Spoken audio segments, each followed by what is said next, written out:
and I hope you are doing well today. I thank you for joining me. I so appreciate you.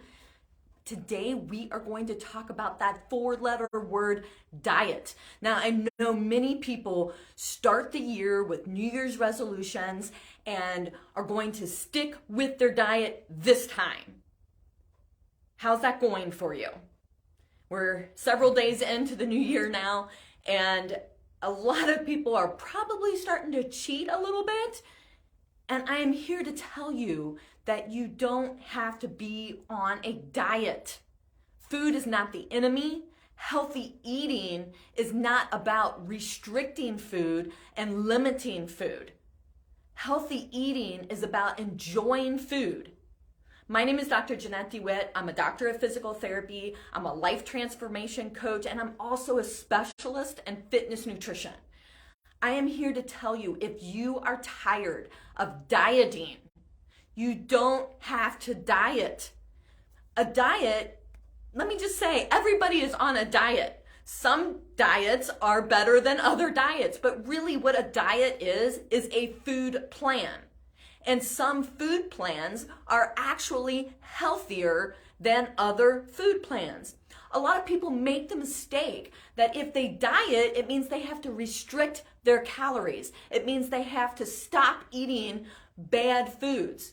Well, I'm going to tell you that food is a neutral thing. Food is not good or bad. There is no morality in a food item. What I will say is some foods are healthier than other foods. So rather than saying a food is good or a food is bad, what we should focus on is the food going to add to my health, meaning it's healthy, or is it going to take away from my health, meaning it's not as healthy or it's unhealthy? Let's take a look at this. So let's just take a simple kid snack like fruit snacks. Fruit snacks actually, typically they don't have any fruit in them. They have syrup, which is sugar.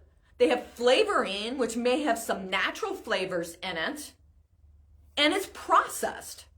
Compare that to a healthier option, which is a real piece of fruit. The next best thing would be frozen fruit. And then the next best thing would be canned fruit in its natural 100% juice versus in a light syrup or a heavy syrup. So you can see the difference. There's really no nutritional value unless it's been fortified as far as the fruit snack is concerned versus the actual jam-packed, nutrient-dense, real piece of fruit. Now, there might be 80 to 100 calories in fruit snacks compared to an apple, which might only have 60 calories.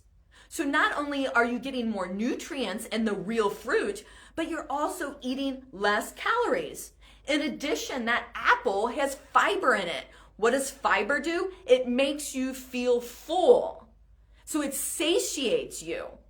Therefore, you are less likely to eat other things and eat large quantities because the apple fills you up. Both of them are sugar. Fruit snacks have sugar in them. Fruit has sugar in it, but it's natural sugar. It's not processed. So when we look at food and we see healthy versus unhealthy versus good versus bad, we see that the healthier items are going to be jam-packed with nutrients. They're going to have natural sugars in them, potentially, if we're talking about fruit. And they're going to fill us up more. Whereas processed food, there's chemicals in there. If you look at the ingredients on a box, sometimes we can't even pronounce what's on the label. If you can't pronounce it, it's probably processed. So if we get away from dieting and restricting and change our mindset to focusing on what we get to have, we can often stop the diet cycle. And when we stop the diet cycle, we start living life and enjoying the food that we eat. When you are eating in a healthier way, when you are making choices and starting to eat what is more natural, and when I say natural, I want you to think if the food did not exist before 1900, it probably isn't as good for you. Because after 1900, that's when a lot of things started being chemically added and a lot of items start to be processed. And when you have chemicals in food, it often makes you want to eat more. It has more salt, it has more sugar, and it makes your body stimulated to crave more.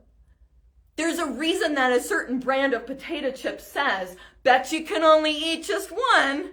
That's true. There's stuff in there that makes you want to eat more. When you have healthier food, you tend to have jam-packed nutrients. You have fiber. You might have natural omega-3s, omega-6 oils. All of these things fill you up. So you tend to eat less, but your food is more nutrient dense. Combine that with proper portion size, you might be surprised how much you can eat.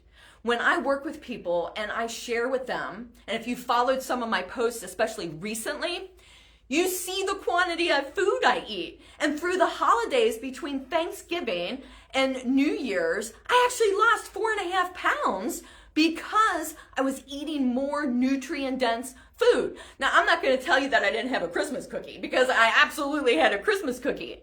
But I accounted for that and watched my portions. And when you do that, you get to enjoy food, you get to stop missing out and restricting your food, and you get to start enjoying food again. We have such negative connotations associated around food. Oh, we can't have that. We can't have this. We can't do that. We have to get away from that and make choices and say, what is this going to add to my life? Or is this going to take away from my life and the goals that I have set for trying to rebuild my health? So if you've been focused on a dieting cycle, and when I say that, that means you start a diet, you can't keep it, so you get disappointed in yourself and you stop the diet. Then you're like, oh, I gotta get back on that diet, and you start up on the diet again, and then you can't keep it. And then you start again, oh, I'm so disappointed in myself. You start feeling shameful. You start feeling like you can't do anything right, and you can't make those choices because your cravings, you cave into them. This is not that. This is about you making choices about stopping and before you eat something and say, is this going to help me feel better? Am I emotionally eating? Is this food going to solve my emotion right now? And if it's not, which more likely it's not, then are you going to keep eating it, or are you going to choose a healthier option, which may not even involve food? Dieting is a stop and start cycle, and we can keep spinning in it and spinning out of it. But when you make the choice to start saying, why am I eating this? Why am I choosing this? That is where the real journey begins. We can eat different foods in moderation. I like to say, let's use the 80-20 rule. Let's eat 80% in moderation, and throughout the week, we can swap something in that maybe isn't as healthy, but it satiates us. Or if we're going out to socialize, because a lot of food is around socialization, that's okay.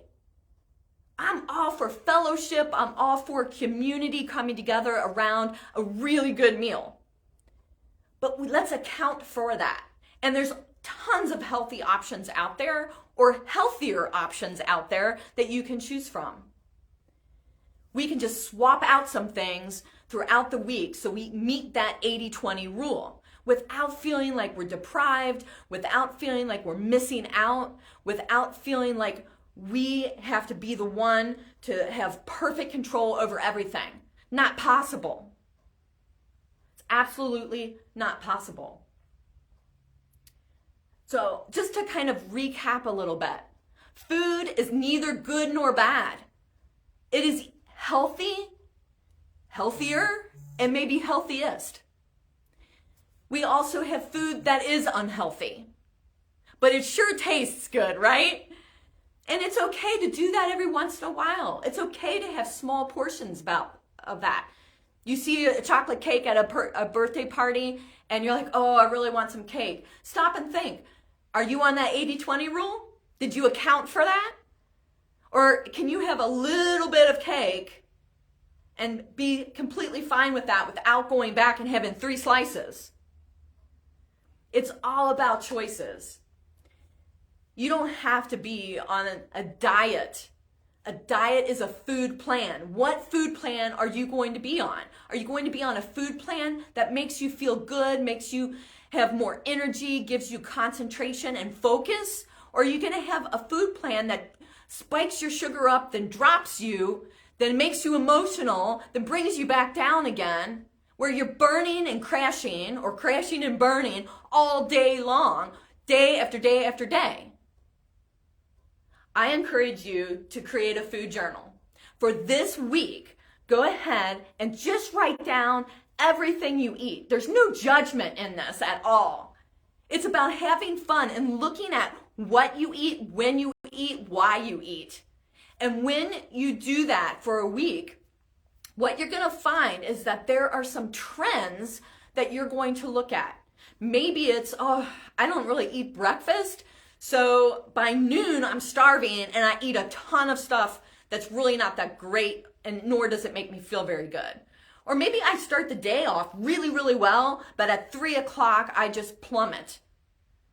Or maybe I eat really, really good and then 9 o'clock comes and I just feel like I've got to eat everything in sight. Well, did you actually eat enough during the day? Are you actually tired? Because studies show if you're tired and not sleeping well, you are more likely to overeat just because your body's trying to get energy because you're not sleeping. And if you're not getting the rest that you need, your body's trying to find energy sources through food, usually sugar, so that you can have the energy to stay up longer, when really all you need to do is go to bed. So I share these things with you. Make that food journal and then reach out to me. Share it with me. Let me look at it. Let me help you kind of tweak it a little bit. I'm happy to do that for you. If you have questions about this, if you want to reach out, if you want to get off the diet spin and start enjoying food, reach out to me. I'm here to help you. I hope this has been beneficial for you. I really challenge you to create that food diary and learn about when, what, and why you eat. Thanks a lot and enjoy your day.